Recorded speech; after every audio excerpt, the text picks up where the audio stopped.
তোমাদের সিলেবাসে দেখবা যে মেইনটেনেন্স ইঞ্জিনিয়ারিং এর বেসিক জিনিস আলোচনা করার পর কিছু কন্টেন্টস আছে অ্যাবাউট লুব্রিকেশন।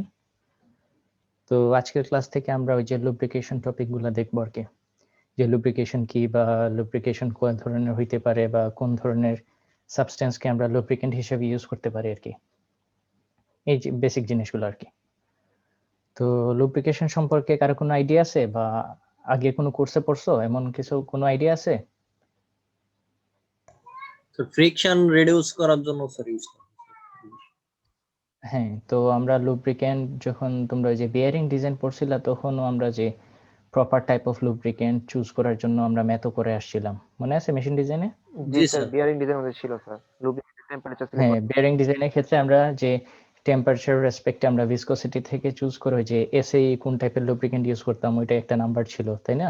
একটা গ্রাফ থেকে তারপর আমাদের করসপন্ডিং লুব্রিকেন্টটা চুজ করতাম, মনে আছে? জি স্যার। জি স্যার জি স্যার। তো ওই জিনিসগুলো আর কি। তো আমরা শুরু করি যে শুরু থেকে শুরু করি যে লুব্রিকেন্ট কি। তো লুব্রিকেশন বা লুব্রিকেন্ট এই জিনিসটা জানার আগে আমাদের একটা টপিক বা একটা সাবজেক্ট সম্পর্কে জানা উচিত আর কি, বা অ্যাটলিস্ট নামটা জানা উচিত। তো সাবজেক্টের নাম হলো ট্রাইবোলজি। তো ট্রাইবোলজি কি? ট্রাইবোলজি বলতে গেলে মেকানিক্যাল ইঞ্জিনিয়ারিং একটা sub branch, and it is the study of the science and engineering of interacting surfaces in relative motions. So normally tribology বলা হয় যে the study of wear, friction and lubrication. তো এটা কেন মেকানিক্যাল ইঞ্জিনিয়ারিং এর সাথে included হইলো, বা why tribology is important in mechanical engineering? কি মনে হয়? স্যার মেকানিক্যাল পার্টস মানেই তো স্যার সেখানে ফ্রিকশন থাকবে, তো স্যার এটাকে রিডিউস করার জন্য লুব্রিকেন্ট ব্যবহার করা হয়, তো স্যার এই কারণে ট্রাইবোলজি তো ইনক্লুডেড হওয়াটাই। হ্যাঁ, তো আমরা যেহেতু মেকানিক্যাল মেশিন ডিজাইন বা মেকানিক্যাল ইকুইপমেন্ট নিয়ে কাজ করব, তো মেকানিক্যাল ইকুইপমেন্ট বলতে গেলে দেখবা যে এখানে একটা মোশন বা মুভমেন্ট থাকবে। তো যেইখানে মুভমেন্ট থাকবে বা একটা সারফেসের রেসপেক্টে আরেকটা সারফেস মুভ করার টেন্ডেন্সি ক্রিয়েট হবে, তখন একটা ফ্রিকশন ফোর্স এখানে কাজ করে আর কি। তো ফ্রিকশন কিছু ক্ষেত্রে দেখবা যে খুবই আনওয়ান্টেড। তো এই ফ্রিকশনটা কিভাবে রিডিউস করা যায়, বা ফ্রিকশনের কারণে দেখবা আরো কিছু জিনিস এরাইজ করে বা আরো কিছু এফেক্টস হয় ফ্রিকশনের কারণে, যেমন ওয়্যার হইতে পারে, এখানে হাই টেম্পারেচার রাইজ করতে পারে। তো এই জিনিসগুলা দেখবা যে যখন ওয়্যার হইতেছে বা টেম্পারেচার রাইজ করতেছে, তখন আমরা যে পরিমাণ ইফিসিয়েন্সি দরকার একটা মেশিন থেকে বা একটা ইকুইপমেন্ট থেকে বা কম্পোনেন্ট থেকে যাই বলো, ওই জিনিসটা আমরা পাচ্ছি না আর কি। তো ট্রাইবোলজি দেখবা যে অনেকে আর কি আগেরকার দিনে প্লাস এখনো অনেকে আর কি ট্রাইবোলজির উপর হায়ার স্টাডিজ করতেছে, কেউ মাস্টার্স করতেছে বা পিএইচডি করতেছে আর কি। তো ট্রাইবোলজি যে জিনিসটা আছে, ইট ইজ ডিরাইভড ফ্রম একটা গ্রিক ওয়ার্ড যেটাকে বলা হয় ট্রাইভস, which means rubbing. তো আলটিমেটলি ট্রাইবোলজি এই গ্রিক ওয়ার্ড থেকে আসছে, ট্রাইভস। সো ট্রাইবোলজিকে বলা হয়, তুমি বলতে পারবা যে সায়েন্স অফ রাবিং। তো সায়েন্স অফ রাবিং কেন আমরা ইম্পর্টেন্ট একটু আগেই তো বললাম যে ট্রাইবোলজি আমরা যে মেশিনটাই ইউজ করব না কেন এখানে ফ্রিকশন তো জেনারেট করবেই আর কি, মেকানিক্যাল মেশিন বলো। তো এই জিনিসগুলো আমাদের রিডিউস করা বা আমাদের এফিসিয়েন্সিটা বাড়ানোই আমাদের মেইন উদ্দেশ্য। তো ট্রাইবোলজি বলতে গেলে, তো এখানে তো দেখলাম ট্রাইবোলজি। তো ট্রাইবোলজি বলতে গেলে যে আমরা ফ্রিকশনটা রিডিউস করব, কোন প্রসেসে রিডিউস করব আর কি, এই প্রসেসটার নাম হলো যে লুব্রিকেশন। তো লুব্রিকেশন প্রসেসটা কি, যে ধরো একটা সলিড সারফেস আরেকটা সলিড সারফেসের উপরে স্লাইড করে বা রোল করে যাচ্ছে। তো একটা সলিড সারফেস যখন আরেকটা সলিড সারফেসের উপর স্লাইড করে রোল করে যাবে, তখন কি সারফেস দুইটা কন্ট্যাক্টে আসবে, তাই না? তখন কি ফ্রিকশনটা কি অনেক বেশি হবে when one solid tends to move with respect to another solid, তাই না? তো লুব্রিকেশন কাজটা কি করে, আমরা লুব্রিকেশন ওই যে দুইটা ডাইরেক্ট সলিড সারফেস আছে, ওই দুইটা সলিড সারফেসের ডিরেক্ট কন্ট্যাক্টে না আসার জন্য একটা থিন ফিল্ম ক্রিয়েট করে আর কি। যে ফর এক্সাম্পল এইখানে দেখো যে একটা সলিড সারফেস আছে আর একটা উপরের সলিড সারফেস আছে, যে নিচের সারফেসটা স্টেশনারি, উপরের সারফেসটা একটা ভি ভেলোসিটি দিয়ে মুভ করতেছে। তো নর্মালি যদি এখানে ধরো কোনো লুব্রিকেন্ট বা কিছু ইউজ করতেছেন, তাইলে একটা সারফেস আর একটা সারফেসের উপর দেখো যে সারফেস এর, তুমি যদি একটা সারফেসের মাইক্রোস্কোপিক ভিউ চিন্তা করো, দেখবা যে সারফেসটা আমরা উপরের দিকে যেভাবে দেখতেছি স্মুথ, আসলে এই জিনিসগুলো স্মুথ না, এইভাবে রাফ সারফেস থাকে আর কি। তো তখন যদি একটা আরেকটা রেসপেক্টে মুভ করতে যায়, তো এখানে দেখবা যে একটা সারফেসের সাথে আরেকটা সারফেসের একটা ফ্রিকশন জেনারেট হইতেছে। এই ফ্রিকশনের কারণে দেখবা যে আমাদের significant amount of energy loss হইতেছে, প্লাস এই ফ্রিকশনের কারণে কি হইতেছে, এখানে সারফেসগুলো ওয়্যার হইতেছে। তো লুব্রিকেশন প্রসেসটা কি করে, বা লুব্রিক্যান্ট যে কাজটা করে আর কি, এই দুইটা সারফেসের মধ্যে একটা থিন লেয়ার ক্রিয়েট করে, থিন লুব্রিক্যান্ট লেয়ারটা ক্রিয়েট করে। তখন কি হয়, এই দুইটা সারফেসটা ডিরেক্টলি একটার সাথে আরেকটার কন্ট্যাক্টে আসতে পারে না। তখন কি হলো, যে আপার সারফেসটা মুভ করবে with respect to this lubricant layer. তখন দেখবা যে আগে যে direct solid to solid surface কন্ট্যাক্টে যেমন ফ্রিকশন জেনারেট করতো, তখন ফ্রিকশনটা কেমন থাকবে, আগের চেয়ে কম হবে না বেশি হবে? তখন সলিড মুভ করবে with respect two A fluid surface, fluid sir. তাই না? তো ফ্রিকশনটা অবভিয়াসলি এখানে কম হবে। তো এই যে লুব্রিক্যান্টের থিকনেস, এই লুব্রিক্যান্টের থিকনেসের উপরেই কিন্তু কিছু জিনিস ডিপেন্ড করে। তো নর্মালি যেটা দেখা যায় যে ফ্লুইড ফিল্ম বা লুব্রিক্যান্টার ফিল্ম, এটার থিকনেস হয় 1 থেকে 100 মাইক্রোমিটার। তো যত থিক হবে তত আমাদের জন্য পারফরমেন্স বেটার হবে। বাট যদি একেবারে থিন হয়ে যায়, তখন দেখবে যে এখানে হিট ডিসিপেশন বা হিট প্রোডাকশন একটু বেশি হইতেছে, ফ্রিকশনটা আগের মতো আমরা কমায় নিয়ে আসতে পারতেছি না আর কি। তো এই লুব্রিক্যান্টের যে থিকনেসটা, এটা আসলে ইম্পর্টেন্ট। তো যেটা আর কি, যে এই থিকনেসের উপর বেস করে আবার লুব্রিক্যান্টকে বা প্রসেস অফ লুব্রিকেশনকে আবার অনেক ধরনের ক্লাসিফিকেশন করা হয়। একটাকে বলা হয় হাইড্রোডাইনামিক লুব্রিকেশন এন্ড আরেকটাকে বলা হয় বাউন্ডারি লুব্রিকেশন। সো দুইটার ডেফিনেশনটা কি আমরা একটু পরে আসতেছি আর কি, যাই হোক মাথায় রাখো। হ্যাঁ, কেউ কিছু বলবা? আচ্ছা, এরপর যেটা আসে যে ক্লাসিফিকেশন, এটা তো দেখলাম যে লুব্রিকেশন প্রসেসটা কি। তো যখন তোমরা বিয়ারিং ডিজাইন করছো,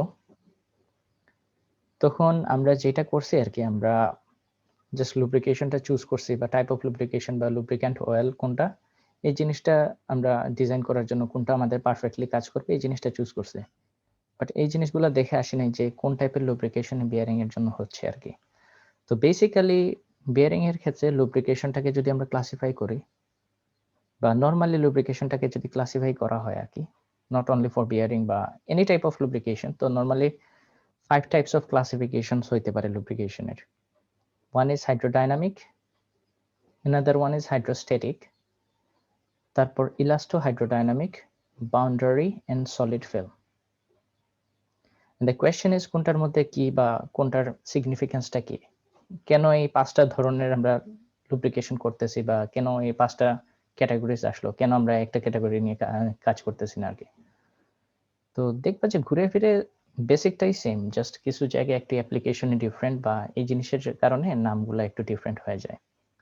এখানে একটা জিনিস চিন্তা করবা, এখানে যে উপরের যে 4টা ক্যারেক্টারিস্টিক্স বা 4টা ক্যাটাগরি আছে, এই 4টা ক্যাটাগরি কিন্তু হয় ফ্লুইড লুব্রিক্যান্টের জন্য, যে এখানে যে আমরা লুব্রিক্যান্ট যেটা ইউজ করতেছি, ওইটার স্টেটটা একটা ফ্লুইড স্টেট, ফাইনালি যেটা লুব্রিক্যান্ট এটা হলো সলিড স্টেট, মানে লুব্রিক্যান্টটা সলিড একটা ম্যাটেরিয়াল আর কি। তো আসো হাইড্রোডাইনামিক লুব্রিক্যান্ট। হাইড্রোডাইনামিক লুব্রিকেশন বলতে বুঝি আমরা একেবারে সিম্পল যে লুব্রিকেশন প্রসেস আর কি, যেটা তোমাদের বললাম যে hydrodynamic lubrication means the load-carrying surface of the bearing are separated by a thick film of lubricant. যেটা ছিল বেয়ারিং, বেয়ারিং এর পাশে যেটা ছিল, যে আমরা বেয়ারিং এর উপরে হাউজিংটা ছিল, তো এই দুইটা কি করবে, এটা ডিরেক্টলি কন্ট্যাক্টে আসবে না, এখানে আমরা একটা thick film of lubricant pass করি, যেটা হতে পারে ফ্লুইড বা অয়েল বা any other type of lubricant. তো জিনিসটা যেটা করে, যে ওইখানে একটু আগে যেটা বললাম, যে এটা একটা লুব্রিক্যান্ট ফিল্ম ক্রিয়েট করে আর কি, যেটা এই বিয়ারিং বা এই যে দুইটা সলিড সারফেস মেটেরিয়াল কন্ট্যাক্টে আসতে জিনিসটা রেজিস্ট করে বা অ্যাভয়েড করে, যাতে দুইটা একসাথে কন্ট্যাক্টে না আসে, এন্ড এই বিয়ারিংটা যেন ওই অয়েলের উপরেই মেনলি রোটেট করে আর কি। তো একটা এখানে যেহেতু লুব্রিকেশন কথাটা আসতেছে, বা এখানে আমরা যেহেতু ফ্লুইডটা ইউজ করতেছি, তো এই জিনিসের অ্যানালাইসিস করতে গেলে আমাদের ফ্লুইড মেকানিক্সের কিছু কনসেপ্ট লাগে, যে কনসেপ্টগুলো তোমরা আগেই পড়ে আসছো, যেমন ভিসকোসিটির কিছু কনসেপ্ট বা নিউটনস ল অফ ভিসকোসিটি। তো নিউটনস ল অফ ভিসকোসিটি তারপর পড়ার পর আমরা যখন যে মেকানিক্যাল মেশিন ডিজাইন পড়ছিলাম, তখন আমরা একটা ইকুয়েশন বারবার ইউজ করছি আর কি, ইকুয়েশনটা সবার নামটা মনে থাকার কথা। কোন ইকুয়েশন ইউজ করছো মনে আছে? বিয়ারিং এর ক্ষেত্রে ফ্রিকশন কোএফিসিয়েন্ট বের করার জন্য আমরা ইকুয়েশনটা ইউজ করছিলাম পেট্রোস ইকুয়েশন, মনে আছে? এর নামটা মনে শোনার কথা। জি স্যার। জি স্যার। তো হ্যাঁ, পেট্রোস ইকুয়েশন থেকে আমরা ধরো এই যে ফ্রিকশন কোএফিসিয়েন্ট বা অন্য প্যারামিটার কোএফিসিয়েন্ট অফ ভিসকসিটি জিনিসগুলো আর কি ডিটারমাইন করা যেত আর কি। এক একটা কন্ডিশনে যেমন টর্ক অ্যাপ্লাই করার পর কি অবস্থা হইতো আর কি।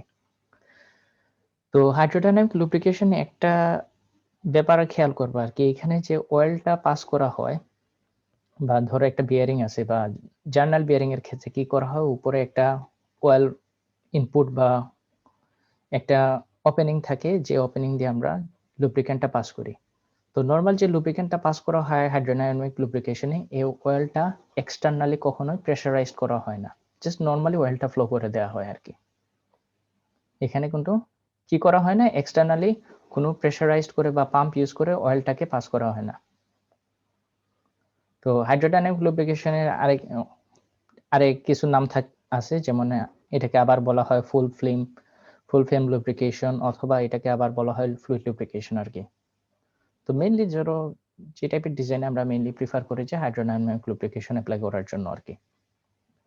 তো এটা গেল হাইড্রোডাইনামিক লুব্রিকেশন। এখন আসো যে হাইড্রোস্ট্যাটিক লুব্রিকেশন, এটার সাথে হাইড্রোডাইনামিক লুব্রিকেশনের সিমিলারিটি বলতে গেলে এক্স্যাক্টলি সেম, জাস্ট একটা ডিফারেন্স এইখানে যে আমরা যে ফ্লুইডটা বা লুব্রিক্যান্টটা পাস করতেছি, এইটা ফার্স্টে এক্সটার্নালি প্রেসারাইজড করে পাস করা হয়। কি করা হয়? কি করা হয় হাইড্রোস্ট্যাটিক লুব্রিকেশনে? এক্সটার্নালি প্রেসারাইজড করি।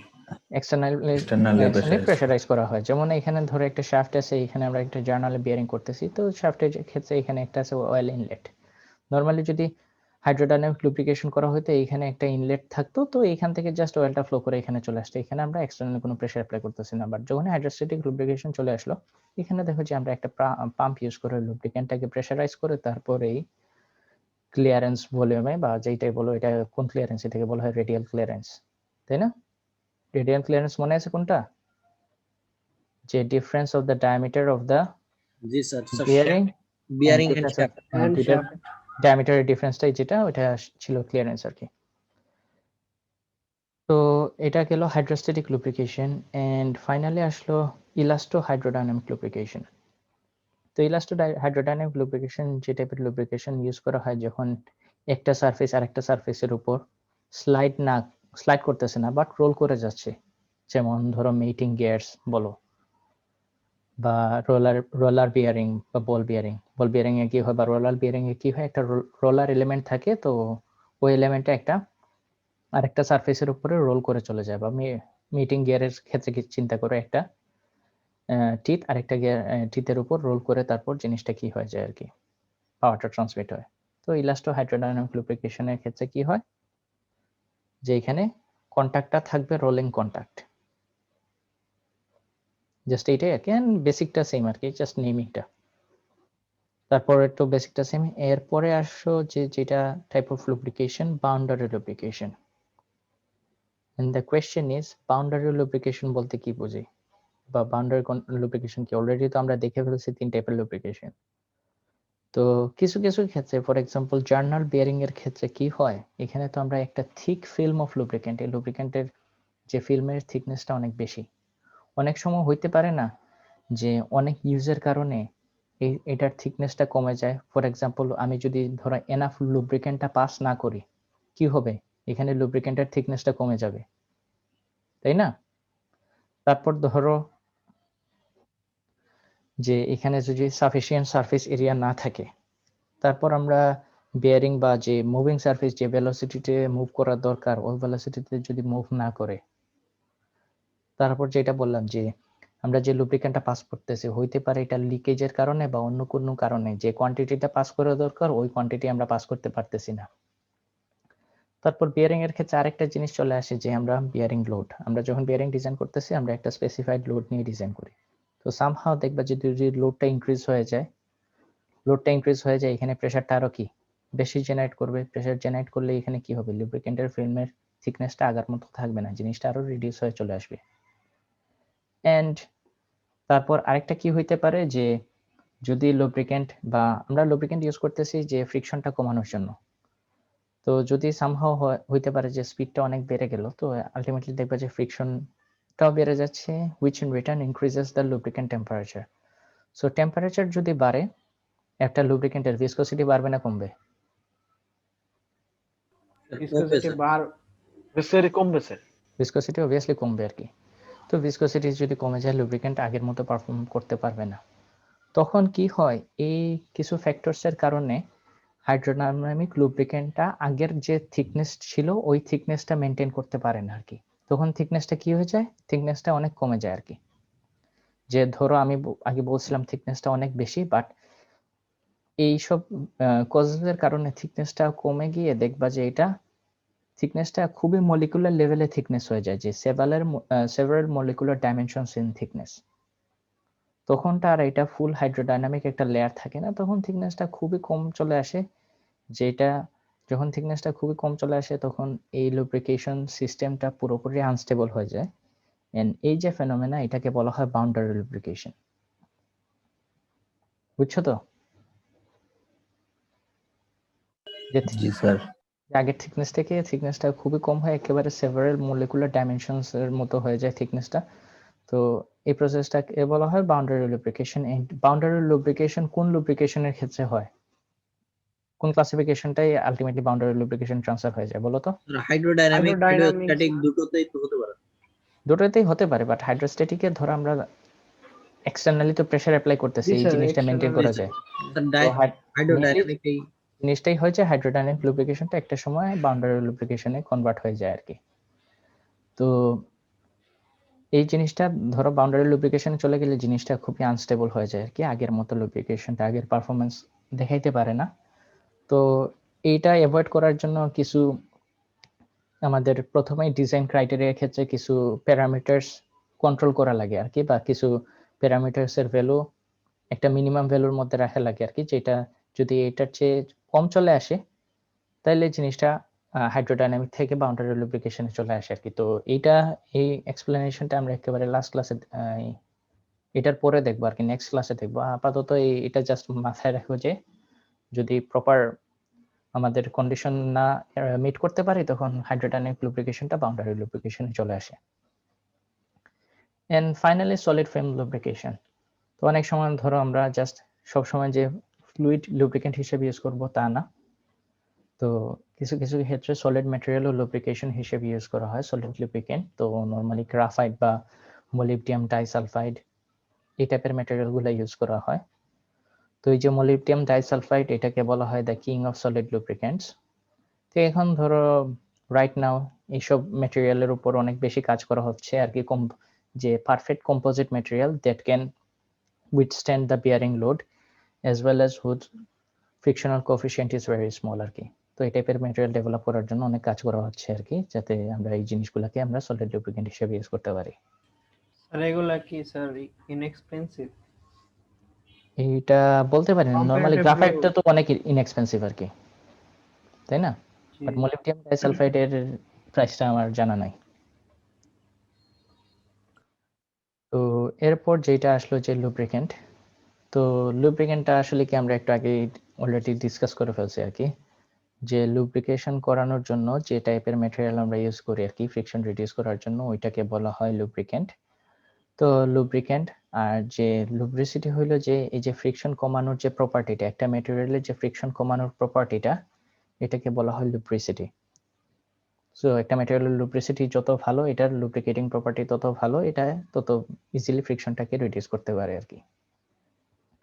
সো লুব্রিকেন্ট ইউজ করলে নরমালি কি হয়, অ্যাডভান্টেজটা কি,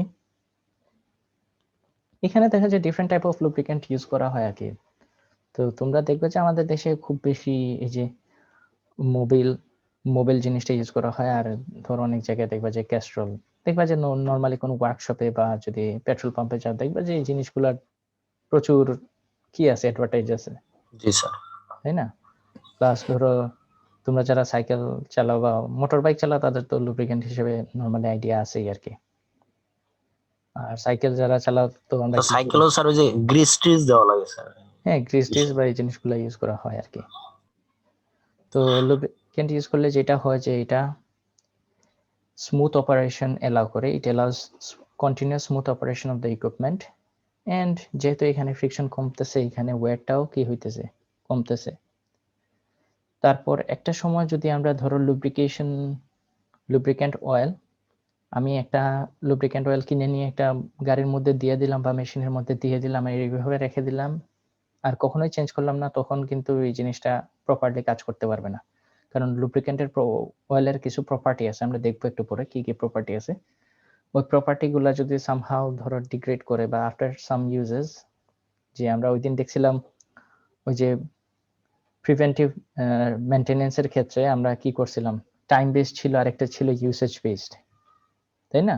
তো লুব্রিকেশনের ক্ষেত্রে বা একটা মেশিনের ক্ষেত্রে, লুব্রিকেন্টের ক্ষেত্রে এই টাইপের মেনটেনেন্স করা দরকার আর কি, যে আমরা এত ইউসেজ পর বা এত টাইম পর বা এত ইয়ার পর এই লুব্রিকেন্টটা চেঞ্জ করা লাগে।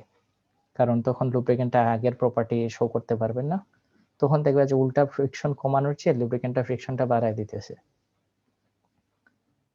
তো যেটা হয় যে ফর এক্সাম্পল একটা রিয়েল লাইফে যারা সাইকেল চালাও আর কি, যারা সাইকেল চালাও, সাইকেলের চেনে যদি নর্মাল মোবিল দিয়ে দাও, ওইটা কি এফিশিয়েন্ট বা ওইটা কি আমরা এফেক্টিভলি কাজ করবে বলো তো? ম্যাক্সিমাম তো স্যার ওই পোড়া মোবিল দেয় স্যার। হ্যাঁ, তো এটা কি ভালো সাইকেলের জন্য বা ধরো চেনের জন্য?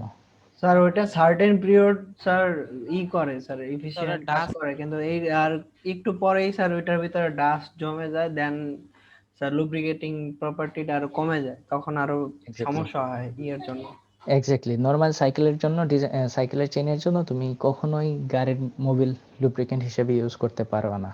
কারণ গাড়ির জন্য যেটা ডিজাইন করা হয় ওইটা দেখবা যে একটা এনক্লোজড সারফেসের মধ্যে রাখা হয়, যেটা কখনো ডাস্টের সাথে ইন কন্ট্যাক্টে আসতে পারে না, আর ওইটা ওইভাবে ডিজাইন করা হয় যেটা it can withstand high temperature. But সাইকেলের কিন্তু এই জিনিসটা নাই। তো তুমি যদি সাইকেল একটা ওপেন একটা এনক্লোজার, ওই সাইকেলের চেনে যদি মোবিল বা এই টাইপের লুব্রিকেন্ট দিয়ে দাও, এটা দেখবা যে এটা খুব বেশি কি করবে, ডাস্ট পার্টিকেলটা অ্যাবজর্ব করে রাখবে। তো একটা সময় ফার্স্টের দিকে শুরুতে মনে হবে যে না ঠিক আছে, স্মুথ হচ্ছে, বাট আফটার 1 উইক বা 2 উইকস দেখবে যে এখানে ডাস্ট জমে জিনিসটা আরো একেবারে কি হয়ে গেছে, গেমেসেকার অবস্থা হয়ে গেছে।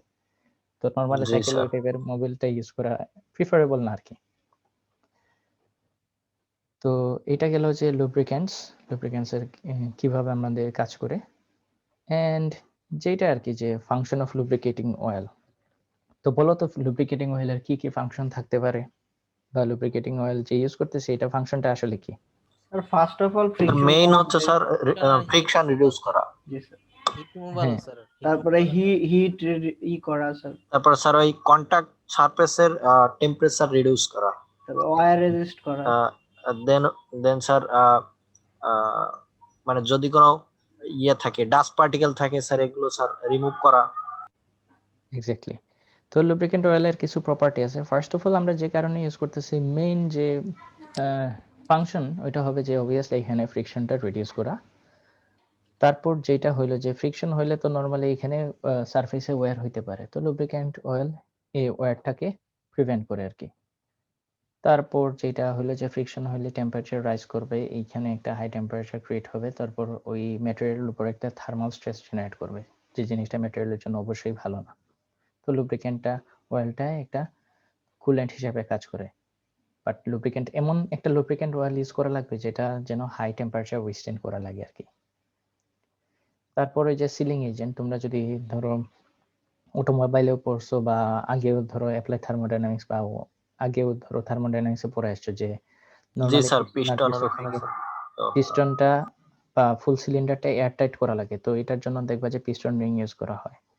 তো ওই পিস্টন রিং বা ওই নিচের দেখবা যে আমরা লুব্রিক্যান্ট অয়েল ইউজ করি, যে জিনিসটা আবার একটা এয়ার টাইট একটা এনক্লোজার ক্রিয়েট করে, যাতে আমাদের কম্বাসশন যে মিক্সচারটা ওইটা জিনিসটা যেন লিক হয়ে বাইরে চলে যেতে না পারে বা নিচে চলে না আসতে পারে আর কি। এন্ড ফাইনালি যে লুব্রিকেটিং অয়েল যদি আমরা ধরো হাইড্রোডাইনামিক লুব্রিকেশন ইউজ করি, ওইখানে কি থিকনেসটা অনেক কি হয়, বেশি, তাই না? তো ওই হাই থিকনেসের জন্য লুব্রিকেটিং অয়েলটা বলতে গেলে জিনিসটা একটা স্প্রিং এর মতো কাজ করে আর কি, which can prevent vibration and irregular movements. And finally আমরা যে লুব্রিক্যান্টটা ইউজ করতেছি, ধরো লুব্রিক্যান্ট অয়েলের একটা প্রপার্টি থাকতে পারে যে এটা যেন আমরা যে ধরো ওয়্যার তো হবেই, তাই না? যে ম্যাটেরিয়াল গুলো ইউজ করতেছি বা যে সারফেস গুলো ইউজ করতেছি, ঠিক আছে লুব্রিকেন্ট অয়েল ইউজ করলে এখানে ওয়্যারটা কমে যাচ্ছে, বাট আলটিমেটলি কিছু অ্যামাউন্ট অফ ওয়্যার হবে। তো ওই অ্যামাউন্ট অফ ওয়্যার কি ওইখানে in terms of small particles বা স্মল, দেখবা যে কিসের মতো আর কি, স্মল ম্যাটেরিয়ালের মতো ওয়্যার গুলো হইতেছে। হ্যাঁ, চিপের তো মতো স্মল, হ্যাঁ। তো এই জিনিসগুলো যাতে লুব্রিকেন্ট অয়েলটা ফাইনালি ক্যারি করে নিয়ে চলে যেতে পারে, তো এটার জন্য একটা হচ্ছে কি লুব্রিকেন্ট অয়েলের মধ্যে ডিসপারসেন্ট এন্ড ডিটারজেন্ট প্রপার্টিটা থাকে আর কি, বা থাকা লাগে অবভিয়াসলি। এন্ড ফাইনালি যদি আমরা বলি যে লুব্রিকেন্টকে ক্লাসিফাই করব, লুব্রিকেন্ট অয়েল বা লুব্রিকেন্টসকে অনেক ধরনের ক্যাটাগরিতে ক্লাসিফাই করা যায় আর কি। একটা ক্লাসিফিকেশন হইতে পারে যে আমরা কোন জায়গায় লুব্রিকেন্ট অয়েলটা ইউজ করতেছি ওইটার উপর বেস করে। আরেকটা ক্লাসিফিকেশন হইতে পারে যে আমি কোন ধরনের ম্যাটেরিয়াল দিয়ে লুব্রিকেন্টটা ইউজ বানাইতেছি আর কি। হইতে পারে সলিড লুব্রিকেন্ট বা সেমি সলিড লুব্রিকেন্ট বা totally fluid lubricant. And finally যে ক্লাসিফিকেশনটা হলো এটা হলো যে এডিটিভস।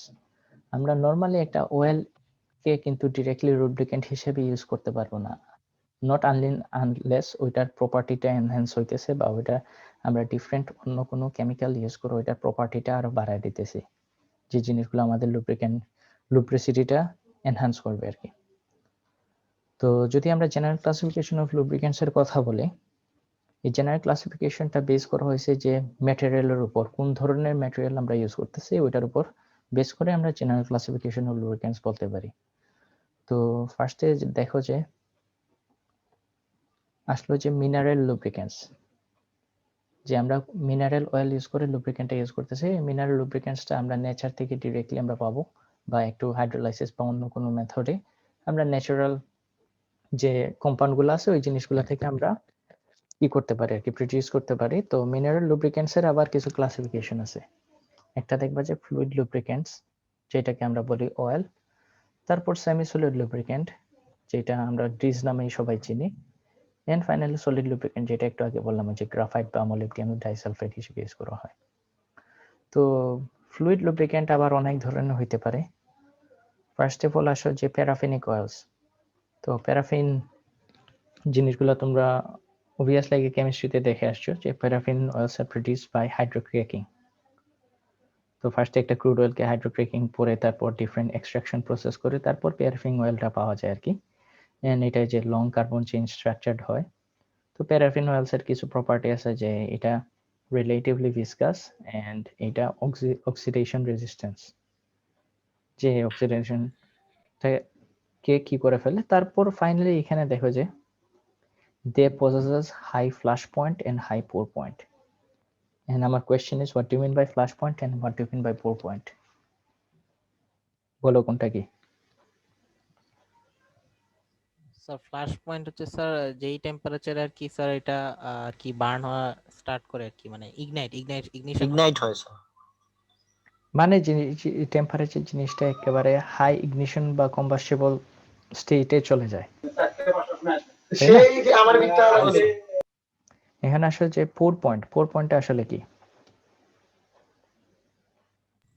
স্যার এটা মিনিমাম সেই টেম্পারেচার, যে টেম্পারেচার স্যার ওই ফ্লুইডটা আর কি তার প্রপার্টিটা লস করে ফেলে এরকম আর কি। হ্যাঁ, পোর পয়েন্ট হইলো ওইভাবে না, একটু আমি বলতেছি যে পোর পয়েন্ট হইলো যে মিনিমাম ওই টেম্পারেচারটা, যে টেম্পারেচার পর্যন্ত ফ্লুইডটা ওর ফুল লিকুইড প্রপার্টিটা শো করে।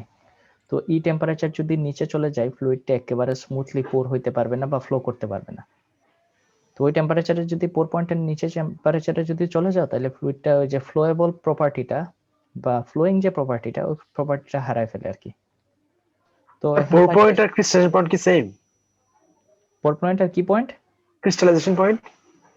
ক্রিস্টালাইজেশন পয়েন্ট আমি বলতে পারতেছি না আর কি, হইতে পারে সেম পয়েন্ট। ক্রিস্টালাইজেশন পয়েন্ট মনে হয় যে টেম্পারেচারে জিনিসটা ক্রিস্টাল ফর্ম করে, এটা না?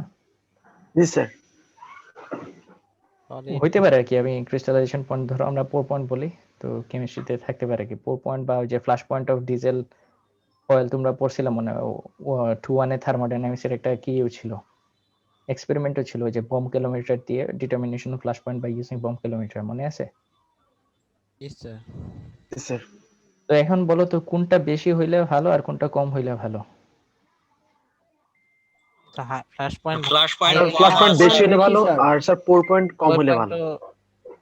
এক্স্যাক্টলি ঠিক আছে না উল্টা বলছে বলো তো? স্যার হাই 4 পয়েন্ট হাই হলে ভালো, কারণ মানে যেহেতু একটা আমাদের এই সাধারণত লুব্রিকেন্ট গুলো হাই টেম্পারেচার অপারেট করে, তো হুম। সেই জায়গায় স্যার যদি মানে অনেক আগেই হচ্ছে ইয়া হয়ে যায়, ফ্রিজ করে ফেলে বা এরকম করে ফেলে, তাহলে হচ্ছে সমস্যা স্যার। তুমি কিন্তু ঠিক আছে বাট উল্টা বলছো। ফর এক্সাম্পল আমি একটা লুব্রিকেন্ট ওইটার পোর পয়েন্ট বললাম 30°C, তো এখানে আমার টেম্পারেচারটা ধরো রুম টেম্পারেচার লুব্রিকেন্টে ইউজ করবো, এখন আমাদের রুম টেম্পারেচার ধরো ঠান্ডা অবস্থায় তো 20°C, তখন কি ওই ফ্লুইডটাকে আমি লুব্রিকেন্ট হিসেবে ইউজ করতে পারবো? জি স্যার, তখন কিন্তু তখন ধরো না একটা স্যার, স্যার এটাই use করা স্যার যাবে? মানে হাই হলে ভালো স্যার, নাহলে তো স্যার যে কোনো রুম টেম্পারেচারে দেখা গেছে লুজ করে ফেললো আর কি। না না, লুব্রিকেন্টের আমাদের মাথায় রাখা লাগবে যেন লুব্রিকেন্টটা সব জায়গায় রিচ করতেছে কি করতেছে না। এখন যদি পোর পয়েন্ট অনেক হাই হয়ে যায়, তো পোর পয়েন্টটা ওই টেম্পারেচার যে মিনিমাম টেম্পারেচার পর্যন্ত জিনিসটা ফ্লো করতে পারবে। এখন ধরো একটা লুব্রিকেন্টের পোর পয়েন্ট আছে 25°C টেম্পারেচার ফর এক্সাম্পল, এখন ধরো যদি আমি 20° টেম্পারেচার সেলসিয়াস টেম্পারেচার ইউজ করতে চাই, তখন ওইটা যখন পোর করতে যাবা তখন কিন্তু এটা পোর হবে না, এটা সলিডের মতো এক জায়গায় বসে থাকবে, জমা হয়ে বসে থাকবে আর কি। তখন কি ইউজ করতে পারবো ওইটা? না স্যার, স্যার এটাই তো বলছি, মানে তাহলে হাই হইতে হবে না, এটাই বলা হয়। না না, পোর পয়েন্টটা লো হইতে হবে, যত লো হইতে পারে স্যার। হ্যাঁ এক্স্যাক্টলি লো হওয়া লাগবে, তো নাইলে তো তুমি ধরো 20°C ইউজ করতে পারো না। এটা যদি বলে যে আমার এটার for example water 4.0°C, 0°C এর যদি কম চলে আসে জিনিসটা আইস হয়ে যাবে আর ওয়াটারটা ফ্লো করতে পারবে না, তাই না? তো জি স্যার বুঝছি। পোর পয়েন্টটা যত কম হবে তত বেটার, আর ফ্ল্যাশ পয়েন্টটা যত হাই হবে তত বেটার। জি স্যার। ফ্ল্যাশ পয়েন্ট জি, যদি স্যার। কমে যায় ধরো 30°C চলে যায়, তো তখন কি আমি এই জিনিসটা ইউজ করতে পারবো? একটু হাই হলে স্যার তো স্যার, অল্পতেই স্যার ইগনাইট হয়ে যাবে স্যার স্যার। এটা এক্সটার্নাল এজেন্ট ছাড়া এটা তখন সে ইগনিট হয়ে যাবে। হ্যাঁ হ্যাঁ, তো এই জিনিসটাই আর কি আমাদের এটা মাথায় রাখা লাগবে যে পোর পয়েন্টটা যেন অনেক লো হয় এন্ড ফ্ল্যাশ পয়েন্টটা যেন অনেক হাই হয় আর কি। তো এই যে প্যারাফিনিক অয়েল, তারপর হয়েছে আরেকটা হয়েছে তারপর অ্যারোমেটিক অয়েল, ডিফারেন্ট প্রপার্টি গুলো আছে, জিনিসগুলো একটু পরে নিও আর কি, জাস্ট নর্মাল প্রপার্টি গুলো, জেনারেল প্রপার্টি গুলো। তারপরে এখানে দেখো যে সেমি ফ্লুইড লুব্রিকেন্ট গ্রিজটা আমরা সবাই দেখছি। তো গ্রিজটা কিভাবে প্রডিউস করা হয়, যে emulsion of oils or fats. তো ডিফারেন্ট টাইপস অফ গ্রিজের ক্ষেত্রে কিছু ম্যাটেরিয়াল ইউজ করা হয়, যেমন ধরো অ্যানিমেল ফ্যাট বা ভেজিটেবল ফ্যাট বা সিনথেটিক টাইপের কেমিক্যাল ইউজ করে, তারপর ওই যে জিনিসগুলো আরো ডিফারেন্ট এডিটিভস ইউজ করে গ্রিজের প্রপার্টিটা এনহ্যান্স করা হয়। এই জেনারেল প্রপার্টি, এই জিনিসগুলো আর কি রিডিং পড়ে নিয়ে এগুলো লাগবে আর কি আলটিমেটলি। তারপর ওই সলিড লুব্রিকেন্ট একটু আগেই বলছি যে আমরা নর্মালি ইউজ করি গ্রাফাইট বা মোলিবডিয়াম ডাইসালফাইড, তো সাথে অনেক টাইপের অন্য টাইপের সলিড লুব্রিকেন্ট ইউজ করা যায়। তো সলিড লুব্রিকেন্ট যখন ইউজ করি, সলিড লুব্রিকেন্ট কিন্তু দুই হিসেবে ইউজ করা যায়। ওয়ান ইজ এডিটিভ, যে আমরা ধরো যে অয়েল বা গ্রিজ লুব্রিকেন্ট হিসেবে ইউজ করতেছি, ওইখানে যদি সলিড লুব্রিকেন্ট ইউজ করি তো ওইটার সাথে এডিটিভস হিসেবে ইউজ করা যায়, তো এডিটিভস কিছু প্রপার্টি গুলো এনহ্যান্স করে ফেলে। আর নর্মালি আমরা চাইলে সলিড লুব্রিকেন্টসটা ডিরেক্টলি ইউজ করতে পারি, তখন যখন ডিরেক্টলি ইউজ করতে হয় জিনিসটাকে একেবারে স্মল পাউডার, একেবারে ক্রিস্টালাইজড ফর্মে, একেবারে ছোট ছোট, একেবারে পুরোপুরি কি করে স্ম্যাশ করে জিনিসটাকে পাউডার বানানো যায়, যাতে জিনিসটা একেবারে স্মুথ হয় আর কি। তো তখন যে আমরা ইকুইপমেন্ট বা ইউজ করবো বা যে কম্পোনেন্ট ইউজ করবো, তখন এটা ব্রাশ দিয়ে অ্যাপ্লাই করা হয় আর কি। তো এই ছিল আর কি general classification in terms of mineral lubricants. তো কিছু কিছু লুব্রিকেন্ট আছে যেমন এটা নেচার থেকে ডিরেক্টলি পাওয়া যায় না, যেগুলা ল্যাবে সিনথেসাইজড করে বানানো হয়, তো এটাকে বলা হয় সিনথেটিক লুব্রিকেন্টস। যেমন হইলো গিয়ে একটা পলি আলফা ওলেফিনস, তো তারপর polyglycols and ester oils which are produced by the reaction of acids and alcohols with water আর কি। এগুলো দেখো যে জেনারেল প্রপার্টিজ গুলো। এখন আসো যে আরেকটা প্রপার্টি দেখছিলাম যে lubricant classification of lubricants by application, যে আমরা কোন জায়গায় লুব্রিকেন্টটা ইউজ করতেছি ওইটার উপর বেস করে ক্লাসিফিকেশন করা হয়। যেমন ফর এক্সাম্পল ইঞ্জিন অয়েল, যে ইঞ্জিনের অবভিয়াসলি এখানে কিছু রোটেটিং পার্টস আছে বা মুভিং পার্টস আছে, ওই ক্ষেত্রে যে লুব্রিকেন্ট গুলো ইউজ করতেছি। বা আমরা যদি গিয়ারের ক্ষেত্রে চিন্তা করি, গিয়ার অয়েল। আর একটু আগে তোমাদের একটা এক্সাম্পল বললাম যে সাইকেলের নর্মালি তুমি ইঞ্জিন অয়েলটা ইউজ করতে পারবা না, তো সাইকেলের ক্ষেত্রে আলাদা লুব্রিকেন্ট পাওয়া যায় আর কি।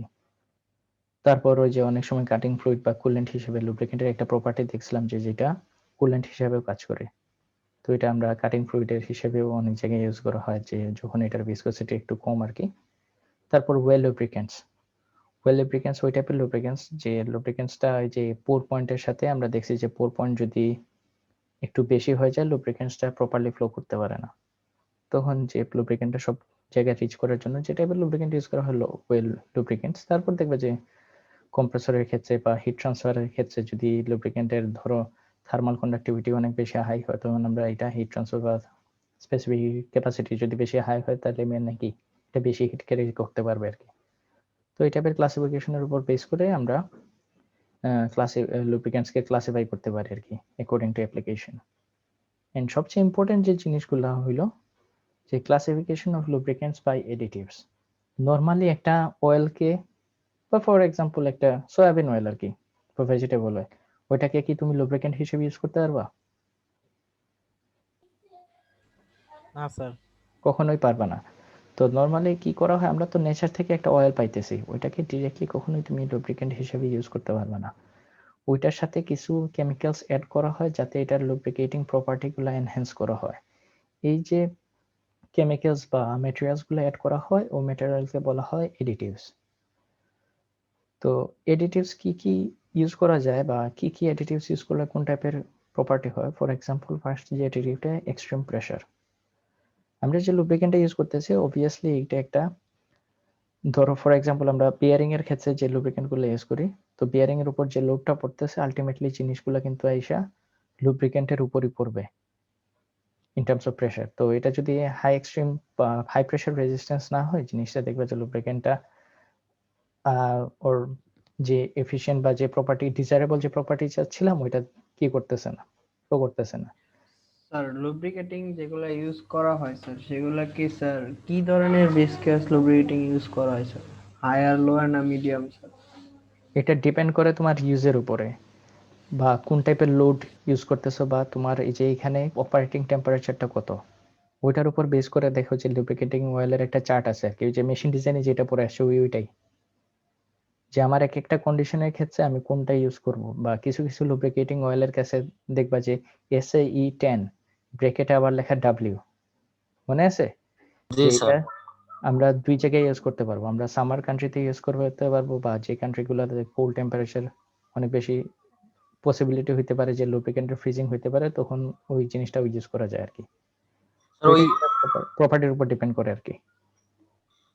ওখানে যে ডাব্লু, এটার মানে কি স্যার? উইন্টার বা হ্যাঁ হ্যাঁ হ্যাঁ হ্যাঁ, এই আর কি। তারপরে যে ফ্রিকশন মডিফায়ার্সটা কি একটু পরে আমরা দেখবো যে ফ্রিকশন মডিফায়ার্সটা কি। তারপরে যে করোশন ইনহিবিটরস, অবভিয়াসলি জিনিসটা যেন রেজিস্ট্যান্স টু অক্সিডেশন, যে প্রপার্টি লুব্রিকেন্টটা ইউজ করতেছে ওইটা অবভিয়াসলি যেন অক্সিডেশনটা রেজিস্ট করার মতো ক্যাপাবিলিটিটা থাকে আর কি, তখন কিছু করোশন ইনহিবিটরস দেওয়া হয়। তো যে অ্যাক্সিডেন্টস, তারপরে এখানে দেখো ডিসপারসেন্স। And what do you mean by dispersants, and dispersants কেন lubricant এড করা হয় বলো তো?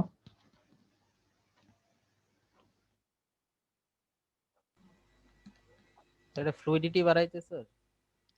নর্মালি ধরো একটা বেস অয়েলের মধ্যে আমরা এডিটিভস ইউজ করছি বা কিছু ম্যাটেরিয়াল এড করছি, এখানে যদি এটা ডিসপারসেন্ট প্রপার্টিটা না থাকে, একটু সময় কি হবে, ধরো ফ্লুইডটা যখন রেস্ট অবস্থায় থাকবে, ওইটার উপর যে কেমিক্যাল পার্টিকেলগুলো আছে ওইগুলা কিন্তু নিচে গিয়ে জমা হয়ে যাবে।